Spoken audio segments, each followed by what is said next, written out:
Story 1. When I was 15 years old, I was looking for a new PlayStation on Craigslist. I had heard Craigslist was a questionable place, but it was the cheapest place I knew to buy a game console. I managed to get my hands on one off them. The first 4 consoles had broken a few days earlier, and I wanted to get a new one as soon as possible. That's when one of the products caught my eye. Its price was pretty cheap. I thought it was pretty cheap, but at that point, I was still desperate. So I contacted the seller. We agreed to meet later that day. Nothing seemed to be wrong yet. However, half an hour before the appointment, he asked if he could reschedule it a few hours later than originally planned. I said sure, but by then it was already 5 p.m. and I was a little annoyed because I'm from the Midwest. It's winter, it gets dark at 7 p.m. I told my parents I was going shopping and would be back in a little while. If I told my parents what happened, they wouldn't forgive me.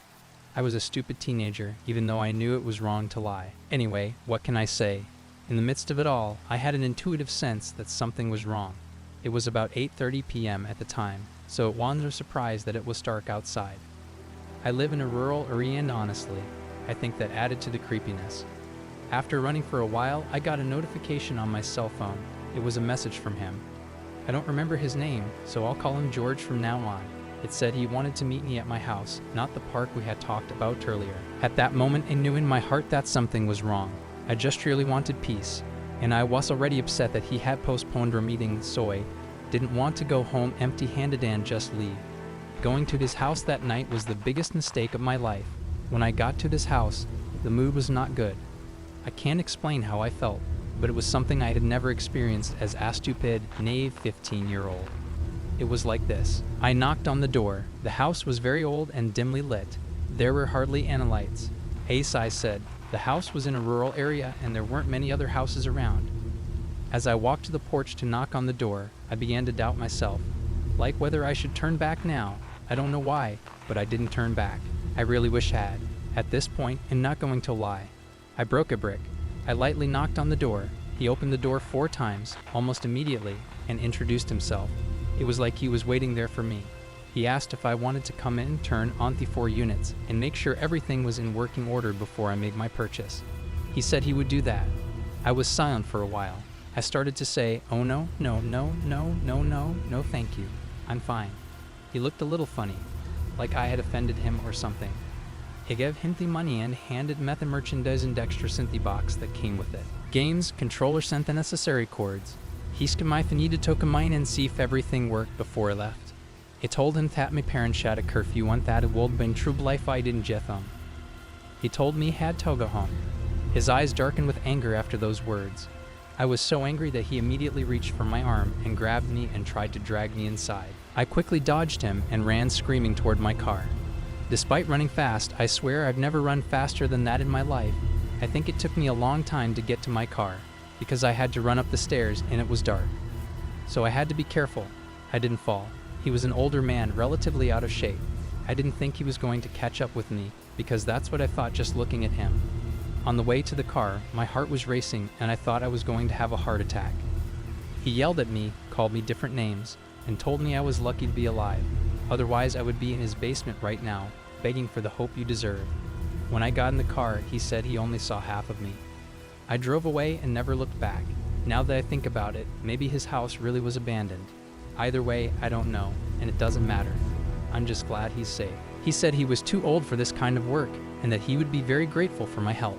He seemed nice and was very pleasant on the phone, so I didn't pay much attention to him. He asked if he could come back the next morning, and I said sure. I told my mother what I was going to do and where I was going, and she said it was okay. I was a little worried, but it was okay. I still have that nightmare a lot. I haven't told anyone about it until now, and since then I won't talk about it, especially to my parents, because they'd kill me anyway. That night I learned a lesson I will never forget. Story 2. Years ago, when I was a teenager, I was desperate for money, so I was looking for opportunities to make money on Craigslist. In fact, I had no idea anything would come of it. I just did it out of morbid curiosity. I thought I was going to find something good. I found an ad looking for people to work in the garden. What caught my attention was the fact that the person who placed the ad was in the same town as me, just a few miles away. I live in a small town, a very small town. Not even 10,000 people live here, and they were willing to pay me $150 for a couple of hours of work. I immediately jumped at the chance and contacted him. He said he was too old for this kind of work and that he would be very grateful for my help. He seemed nice and was very pleasant on the phone, so I didn't pay much attention to him.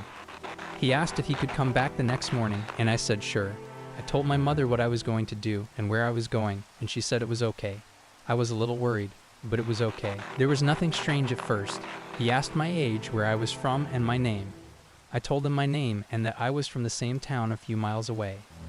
From this point on, things took an unexpected turn. He started asking me very strange personal questions, which I don't want to talk about now. I'll leave that up to you. How you decide is up to you. I just know it was an inappropriate question for a 16-year-old I had just met. I very simply told him that I had to be home by a certain time and that I had to go to work. He left and I got to work. At this point, he looked very angry, and I didn't know why. I was very uncomfortable with what had just happened, and I wanted to leave, but at the same time I was too eager to leave. I don't know why, but I stayed and finished my work, which took about 2 hours. The whole time he was looking at me through the window, sometimes with a creepy smile on his face. In a way, it was like he was looking down on me. In my head I thought, what the hell is wrong with him?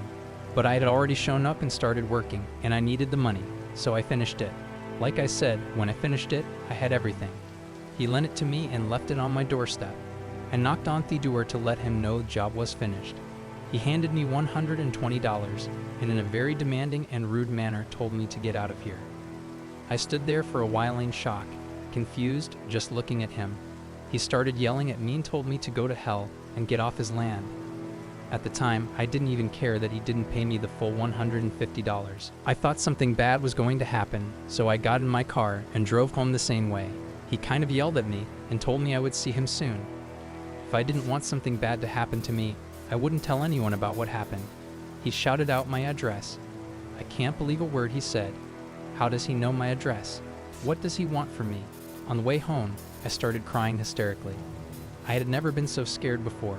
I looked around to see if he was following me, but my feelings were out of control. But it didn't matter, I was scared as hell.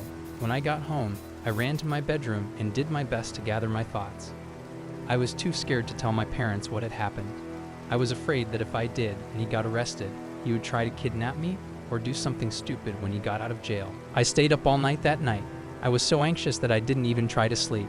It was probably around 1:30 in the morning when I heard the sound of a car outside and the sound of a car door closing quietly. I looked out the window, and it was him. It was the same car that was in Bob's house. I was scared as hell.